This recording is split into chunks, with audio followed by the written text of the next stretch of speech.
I happened to come across on YouTube a description of a woman, I think it was in another country, not the United States, who had an abortion.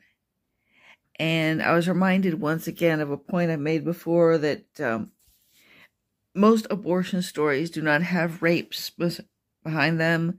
They do not have incest. They do not have something very sensational. They have things that are very banal and very ordinary. Okay, this was a woman who was single.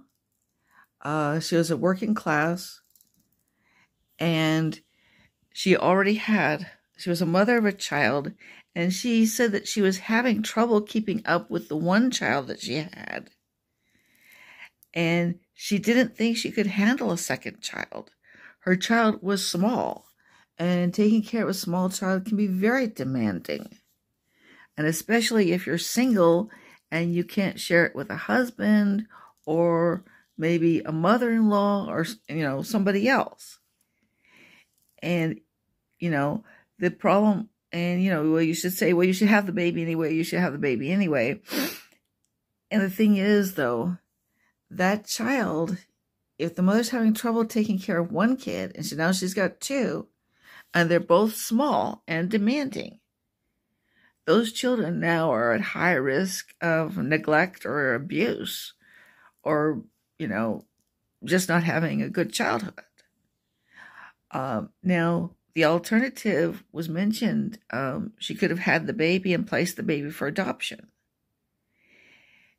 But she said that if I went that far with it, if I actually had the baby, she would not be able at that point to place for adoption because she would feel that she was attached to it as the child's mother. And again, that's something else I've pointed out before. The problem with the adoption solution is that you can't adopt out the pregnancy. If you could, that would be a game changer. You find out you're pregnant and you've already got one child and you're having trouble keeping up with it.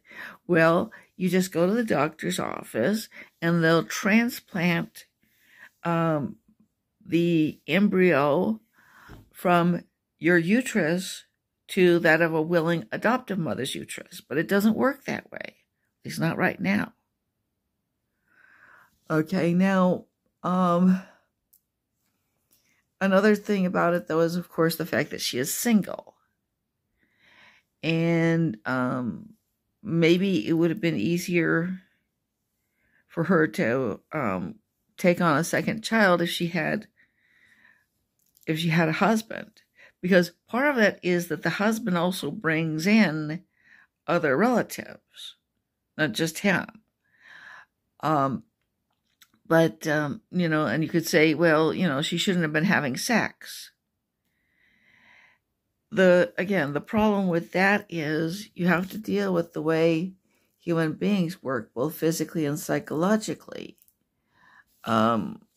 Abstinence or celibacy can be a very tough road to hoe.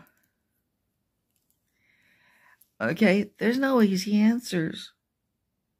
That's the way it often is in real life. There are no easy answers. This is not an argument for keeping abortion legal.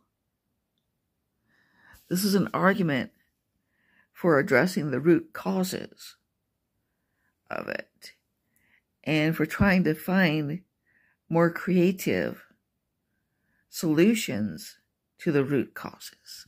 I hope you enjoyed hearing that. And I hope you'll subscribe. I hope you'll tell other people about me and help me grow my social media presence. Okay? Thank you if you do that.